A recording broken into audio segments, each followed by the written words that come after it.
Welcome to another edition of How Did It Make Sense? Haven't had one for a while, been really busy, lots of other stuff going on, but I'm really pleased to have, what I say is a friend now, Sabine, who's a fellow graduate from Lund, join me on this podcast. And it's available on the main channels, Spotify, Apple, and YouTube. And the goal is really to explore the deeper stories behind those simple linear first stories that we hear. So, Sabine, introduce yourself. Who are you? What do you do? How did you get to where you are now? And where can people find you either in social media or in the real world? Hi, Gareth. Thanks for having me. I'm Sabine. I used to be a flight attendant for 8 years. Then I switched to become a midwife in Austria. Did that for 8 years. Hmm. And then I switched again because I always found it so interesting how those two systems were completely different. For Mm. me as a frontliner, I really felt the difference in how they would approach things and the problems or human errors. Yeah. And so I got very invested in this topic, became quite invested in simulation training, and now I'm working as a consultant in a consultancy company that is very busy in helping companies, but also the medical field, Okay. to improve non-technical skills Hmm. and to just also bring this sociological view into organizations. So, and Yeah, this is why I totally. went to Lund, and this is Yeah, where we met. indeed.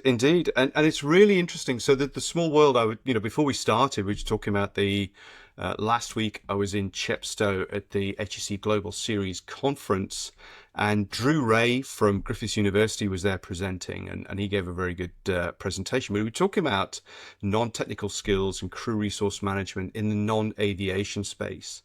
And one of the things I'm going to do is upload it after this, that it is part of this podcast, is a paper that just talks about the different views of what non-technical skills and crew resource management Mhm, mean mhm. across those different domains, because there's not consensus, and that in itself causes a challenge. And what are we trying to achieve? So, both you and I are working in that sort of high performance team development, error reduction, creating a shared mental model within the teams.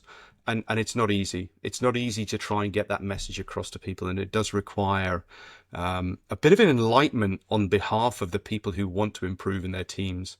They Absolutely. recognize that it's not a 5 minute job. It's not pitching or presenting to 50 people in a theater and say, right, can you teach us teamwork in half an hour or half a day to 50 people in one go? It's like, not really, no. No, it's And actually it's climbing about, mountains.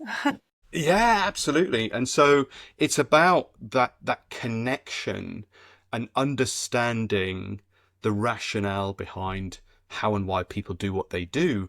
And that really is the core of this podcast, is how did it make sense? So we start with a first story. So tell us, Sabina, what is the first story of this, well, I suppose, learning journey, I suppose, is for you and for our audience here. So, as I said, I worked as a midwife, and as a midwife in Austria, you're very often confronted with the feeling that you're only a midwife. So it's not so much what the public thinks about you, because they really appreciate midwifery work. So this is clear.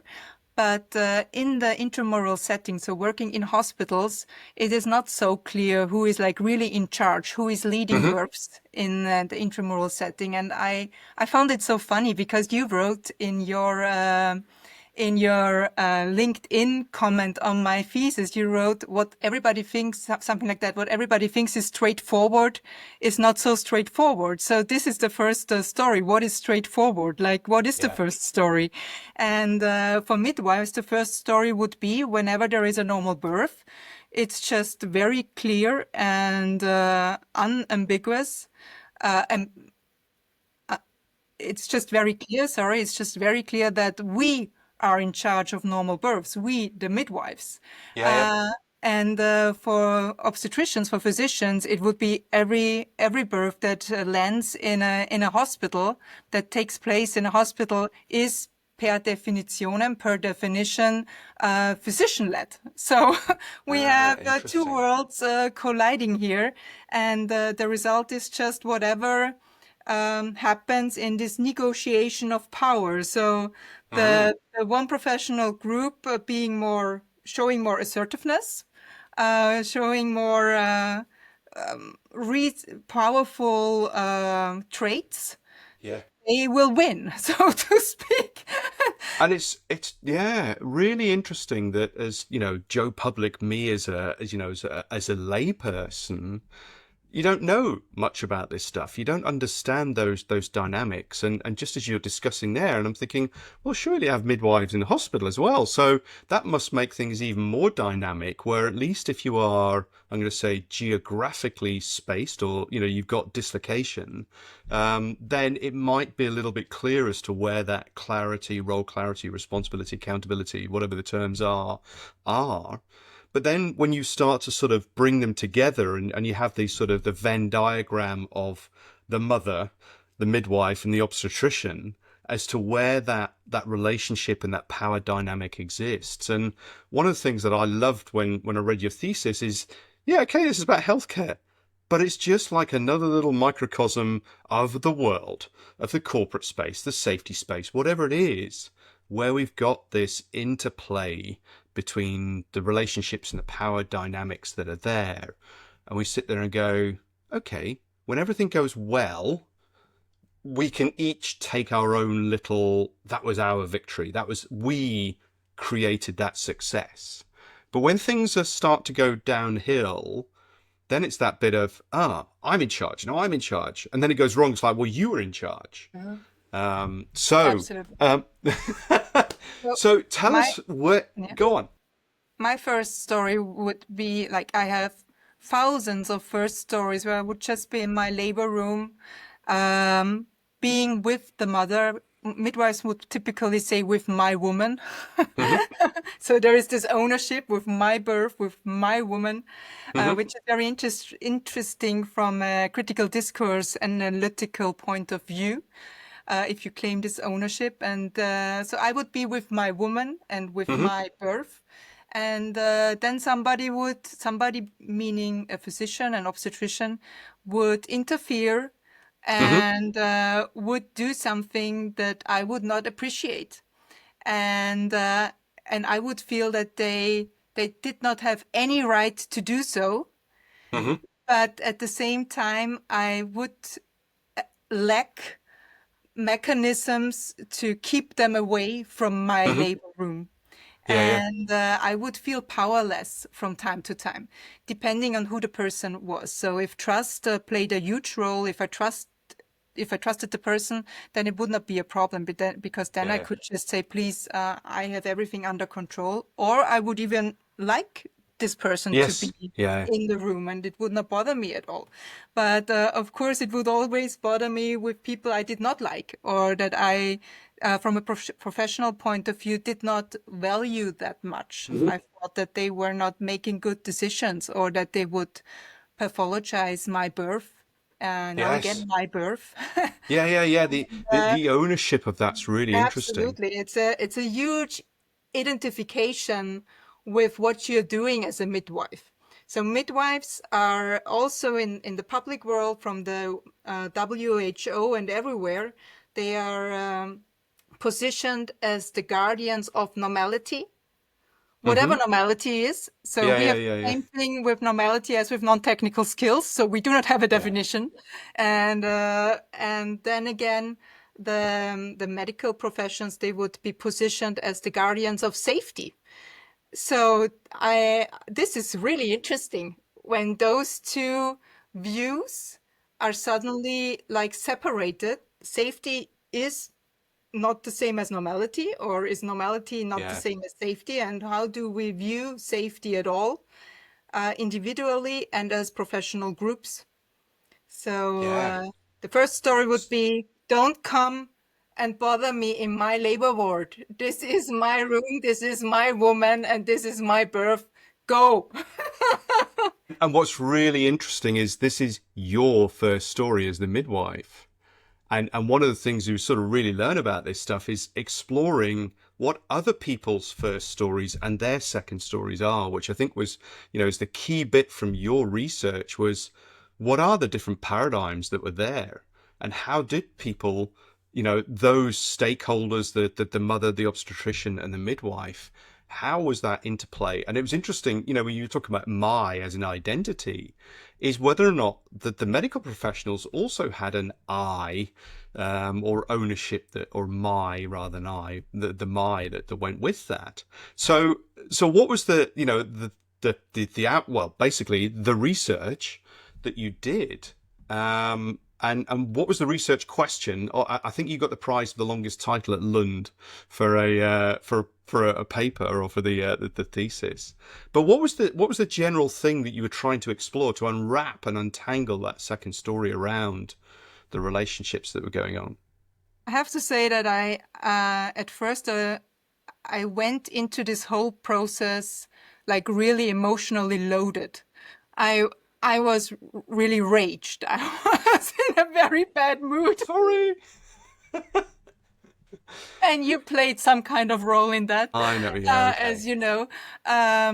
So just to clear the air, Gareth was nothing but like really nice and open to me.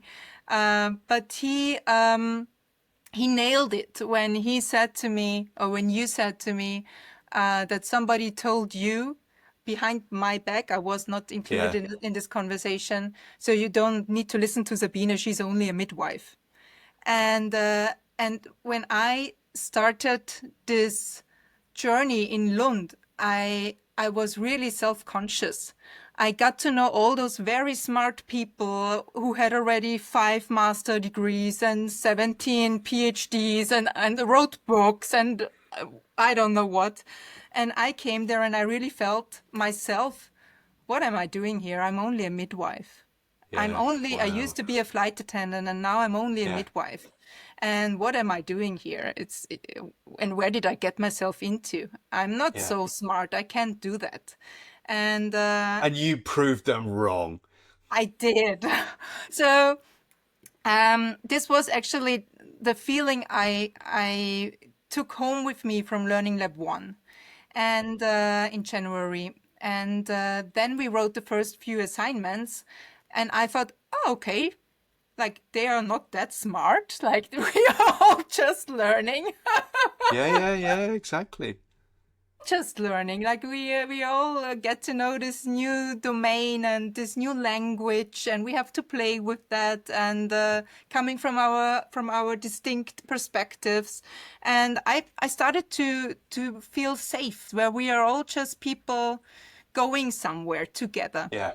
And so it really hit me hard when you confronted me with this sentence in Learning Lab 2, when I actually felt safe, and then bam, I felt the irony being around just culture and safety as a cultural setting. Yes, and I really was like, okay, damn it, now they know. They know that I don't fit in here. Somebody knows that I'm a fraud. I really felt that way. And it was so painful. And I did not want to write about it at first, but then at Learning Lab 3 in November, I still had your voice in my head. And this is the Learning Lab where you, as you know, discuss what your thesis will be about. And I talked to Anthony Smoker, and I told him the story, like tearing up again. Like I'm really proud of myself that I'm not tearing up right now, because I'm always tearing up when I talk about it. And then he said, Sabine, you have to write about that. Yeah. So going back to the title, I was really emotional in the beginning, because for me, this thesis was an act of resistance. Or it is an act of resistance. And this is why I chose Foucault. And this is why I chose a critical discourse analysis inspired by Fairclough. Because I really wanted to show the discourses behind Yeah. a sentence like that. What do we really say when we say things?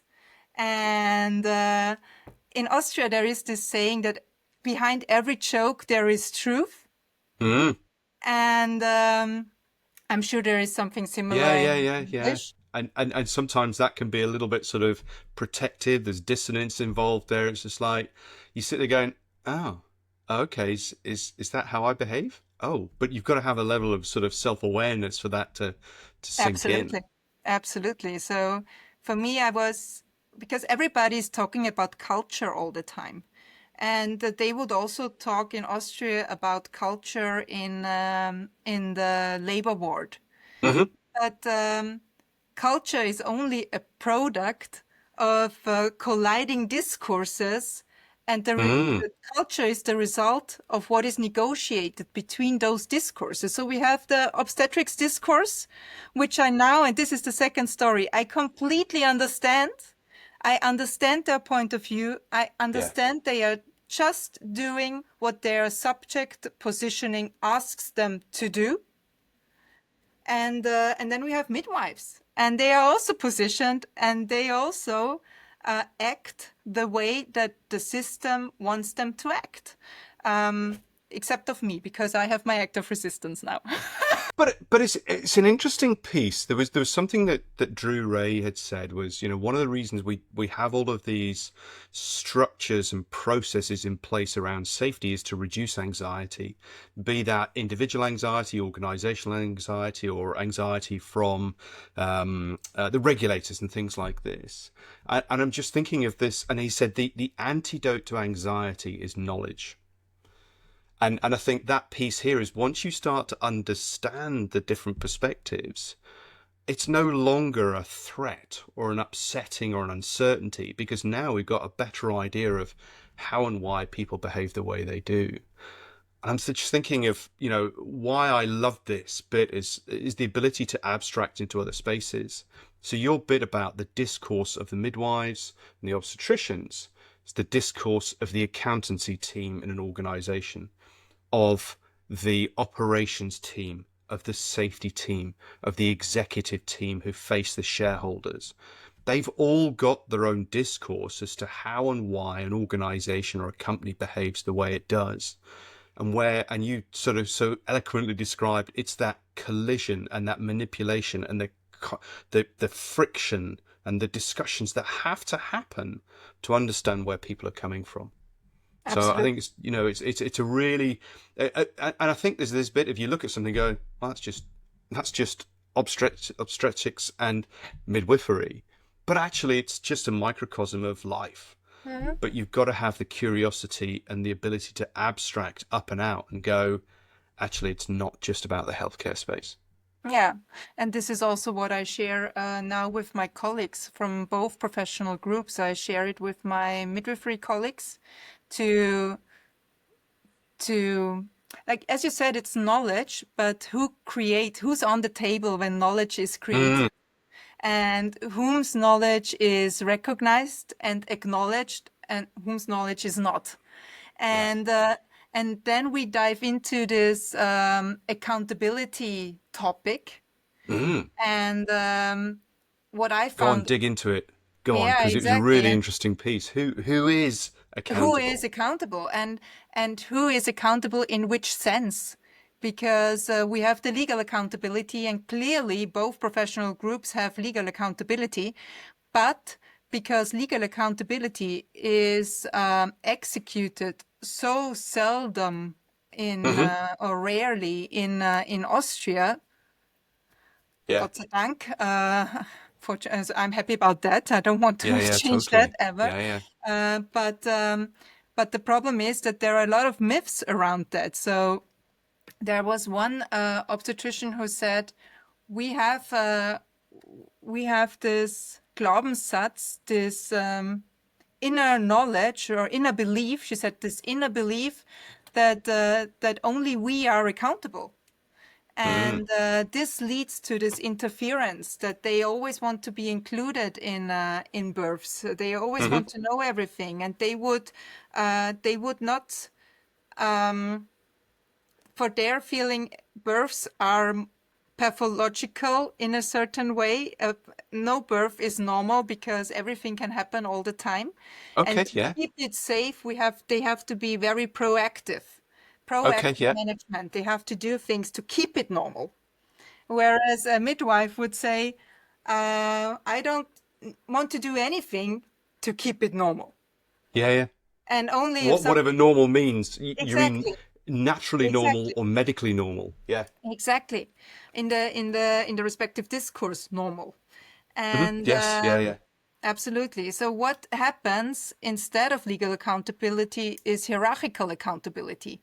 So Okay. midwives do very rarely, almost never, at least in Austria, are never taken into account in the organization itself. Whereas obstetricians, at every end of their shift, they will have a meeting with the other obstetricians, and then they will have to explain why they, and now I'm referring Yeah, yeah. to one obstetrician who said, why I yanked out such a poorly conditioned baby.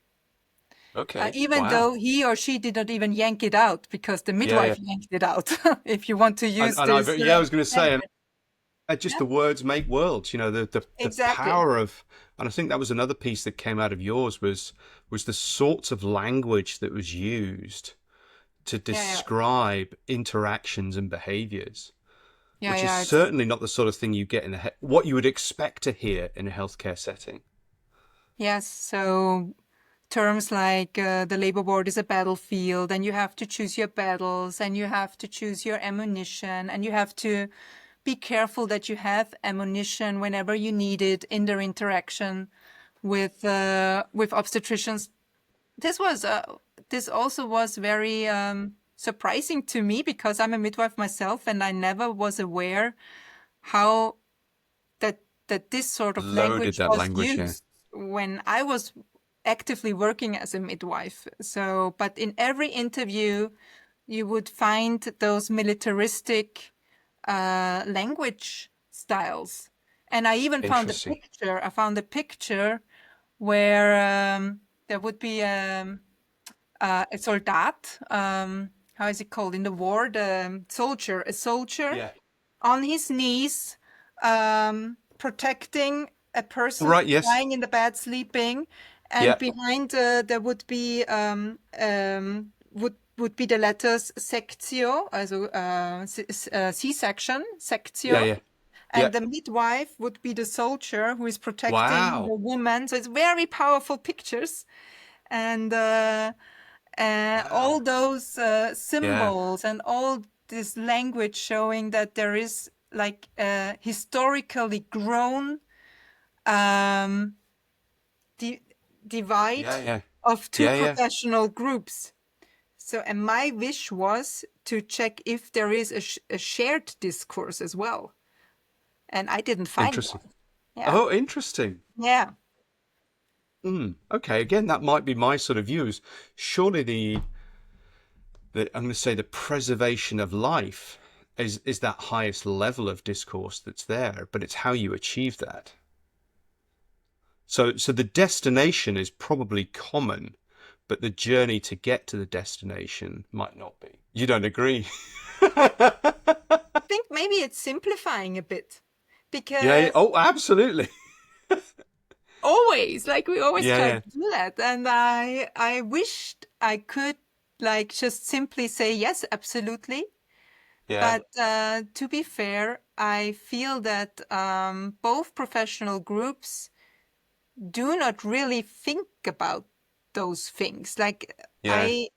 I as you talked about knowledge, and I really my research really showed that there are a lot of knowledge deficits Hmm. in both professional groups concerning the other professional groups, their roles, their obligations, their rights, but also of one's own professional group, which really stunned me. It shook me. Yeah. And it's so often in healthcare, and I bet also in other professional fields, that professional groups who should work together in a team are trained separately. Yes. So Oh, they are yeah. in their own silos, busy developing their own paradigms, their own professional identities, not looking left or right, getting to know like the interfaces, Yeah. the The the connections and the collaborating. relationships. We want collaboration, but we introduce them in, and the midwife would say, on the battlefield. Yes. No, no, Too late. totally. And it's something that I've picked up in healthcare outside is this disparity between sort of physicians and nurses. And this bit that there is a level of educational support and development that exists in the medical professional side where they get, funding and they can do these trainings, and the nurses don't have that same opportunity. And the lack of team training. So they'll talk about multidisciplinary team discussions where they talk about a patient or have the rounds where we talk about that. But there doesn't appear to be, or limited opportunities to go and do multidisciplinary team training. So you understand those perspectives and trying to do it in a manner where there isn't professional jeopardy. And it's certainly something I've managed in the past using the computer-based simulation, which is nobody can bring any prior knowledge to. You can mess around with team dynamics. So you can put a nurse leading, a surgeon, anaesthetist, another nurse, and they feel very uncomfortable. And then you can take the voice away from the surgeon because they've had a stroke or their intercom's failed, and they've just got to sit there quietly, not allowed to say anything or do anything, and they feel really uncomfortable because they can see stuff, but they can't say anything about it. And you say to them in the debrief, "What's it like not to have a voice?" I'm like, "I hated it. I could see there's a train wreck arriving, but I can't see anything. I can't say anything there and then." I said, "So what do you think it's like on the ward or the operating theatre when you've got a nurse who's in that same position?" "Oh, so that's what it's like not to have a voice." I mean, that's exactly what it's like. But the thing is, in a medical simulation setting, you can't do that because people have got professional roles that they've got to do to execute the technical task that's there. Whereas actually taking those sorts of discussions and dimensions outside of the professional space allows you to explore some of those. And the light bulb moments are brilliant. It's why we both love our job in that sense, is people go, "Oh, right." So Absolutely.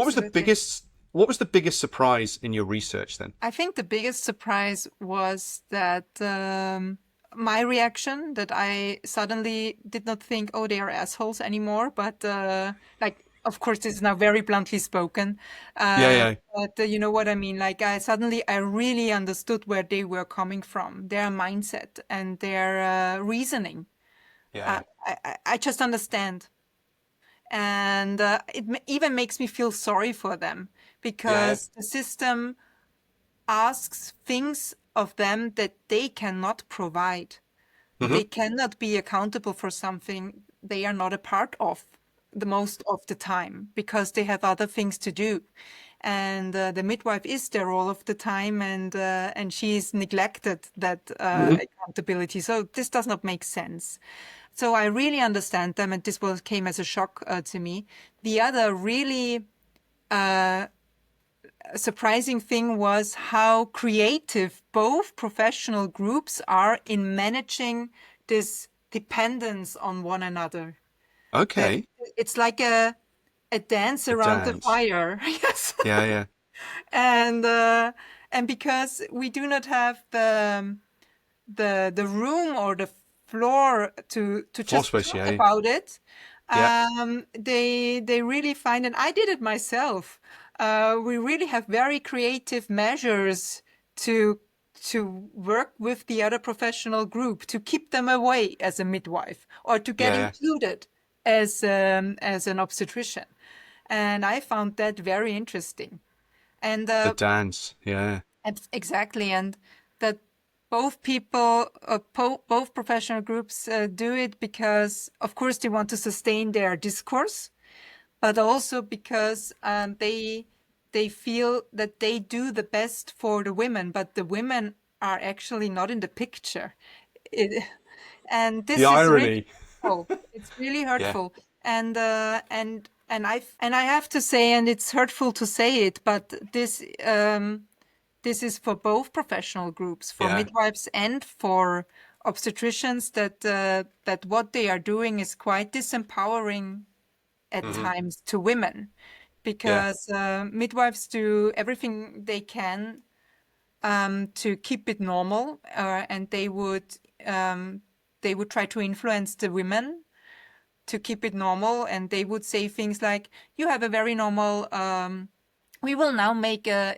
Is it okay for you now if we make a midwife-led birth because everything is normal and we just get the Yeah. Yeah. doctor if we needed him or her?" And of course this no woman could say no. Like, how could she? Exactly. There is Yeah. so Yeah. much The pressure way on you her. She frame can't do. that, wow. Yeah. Yes, exactly. And they would feel I'm empowering the woman because she needs to have a normal birth. And but actually it's not that. And No. for obstetricians it would be more into the direction of keeping it safe through a lot Yeah. of measures It to looks a keep little it. bit.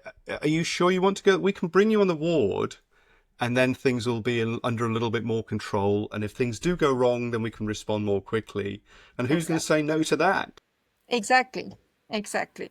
So I the creativeness of that was Mm. really surprising and also funny at times. Like what I really liked interviewing my peers Yeah. from both professional groups, and I really loved how open they were.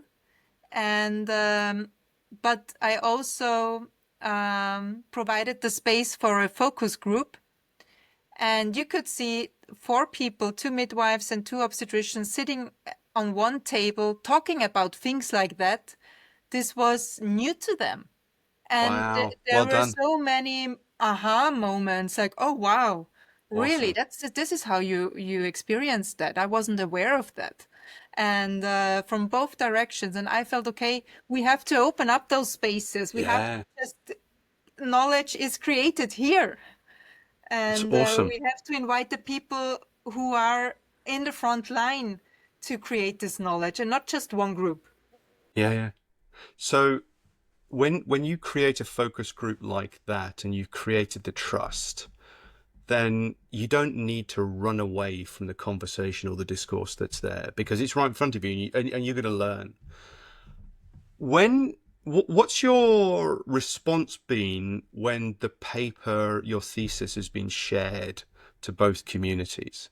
Have you had any feedback as to where they've read it without your direction and guidance?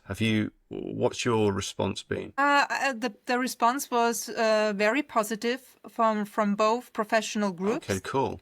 and I think the reason for that was that I really took measures to, because of course it's construct like everything, it's constructed. This piece is also socially Yeah, yeah. constructed. I'm co-constructing, so I really tried to reduce biases and Yeah. invited, for example, one colleague of mine who is both a midwife and an obstetrician, because she has just one soul in her breast, and she Yeah. knows both perspectives. And I said, please help me to, like, I don't want to midwife around here. Yeah, yeah. I want to be a researcher, Yeah, yeah. and she really helped me.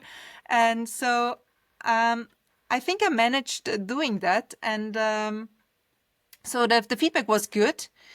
And but of course, with the midwives, it was, even though I'm critical about the midwifery parts, as said, militaristic language, and a lot of other things, that they don't know their law, that Yeah. like there are a lot of things that I'm very critical about, but they say we want more of that. We need to, in times like these, where midwives are leaving their Profession. field of Yeah. work. They are leaving hospitals because they feel that they cannot work autonomously Autonomousness. Yeah, yeah. anymore. We have to change something, and I feel that also conditions of possibilities Yes. I feel that also obstetricians,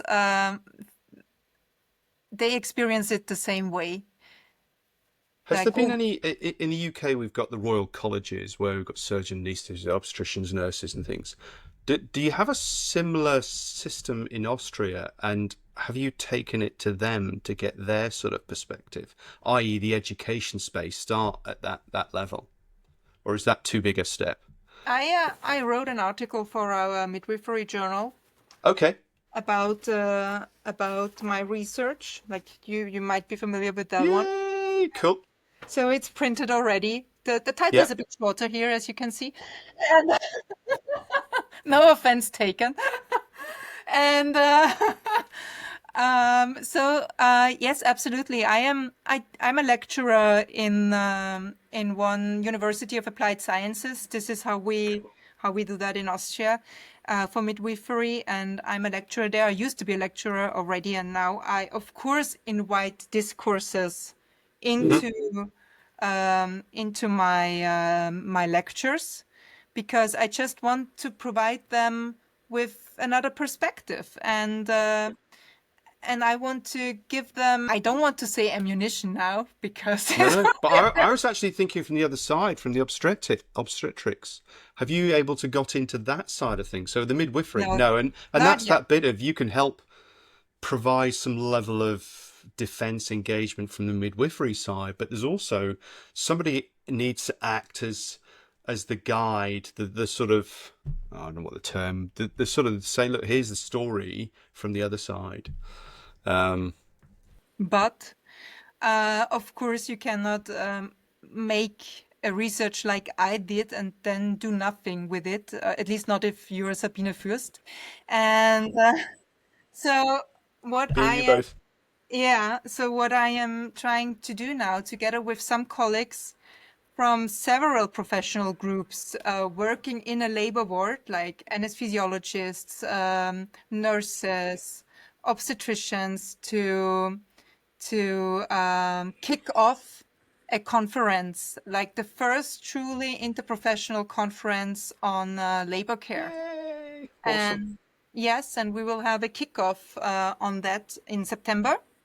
There are coming Brilliant. a lot of people, Well and done. we're 12 or 14 people, and we will talk about how we can transfer this knowledge, and not only this knowledge, but how we Yeah, can yeah. truly engage Swaps those around. Yeah. groups and break up some silos. And for me, the most important thing is still education. If we are starting to bring them together after education, for me, that's too late, but at Yeah. least it's better than nothing. So Yeah. when I say what is my purpose in life, I would like to get some little holes in the walls that got built Brilliant. up. And yeah, this is what I want to do, and this is what I'm doing. Awesome. And that final piece there about windows or holes in the walls reminds me of something that came back from Ben Goodhart at the Community of Human and Organizational Learning, and talking about instead of knocking the walls down, is putting windows in the silos, putting windows in the walls. Exactly. And that's what we do as, I'm going to say, the sort of human factors system safety people, is the connectors that work across different domains, because people are people. It's just the stories that change. And it's that ability to abstract and just say, you know what, we're not all different, we are all broadly the same. So what can we do that reinforces the good stuff, and we knock down the bad stuff? So Exactly. so Why does it? helping with, yeah, yeah. So with helping more knowledge transfer, we sort of wrap up with a recommendation of one or more of a book or a paper or a video to help people grow and learn. And I'm going to put something in about the non-technical skills from Yop in Griffiths. But what would you suggest people go and consume and reflect on? And I will put the that in the links as best I can. There is a brand new on July 5th, an article or an editorial in The Lancet, a very Ah, important journal in my field. And it's about empowering women during childbirth. And I would recommend this one because there is uh, one citation I would like to share with you. It's Much harm comes from two competing ideologies about childbirth, neither based on best evidence, over-medicalization of birth, and excessive emphasis on so-called natural birth. So this is exactly what I dealt with in my research. And I So is love, your paper in there then? Have you been not cited? yet, but I really love that now the discourse, not because of Yeah. me, but Well, conditions of you're magnifying it, possibilities. you're collimating it. So Yeah, it is. It's so about it's beautiful. It's beautiful that people out there are getting busy exploring how much damage we might do to ourselves, to our colleagues, and most importantly, to the women in care and their children in care. If we do not change, and if we do not look at our relationships, we have to talk about our relationships. yeah, no, absolutely. And I think that piece of looking at our relationships is, as we had on the last learning lab we had, is the relationship we have with ourselves and the relationship we have with the different other stakeholders that are out there, and understand ourselves too. So, Sabina, thank you very much for your time and your accounts. I'll link the thesis and those papers Thank to the you. show notes. So thank you, and hopefully we'll catch up soon in person again. I truly do hope so, yes. Excellent. Brilliant. Thanks so much, Sabina. Take care. Bye.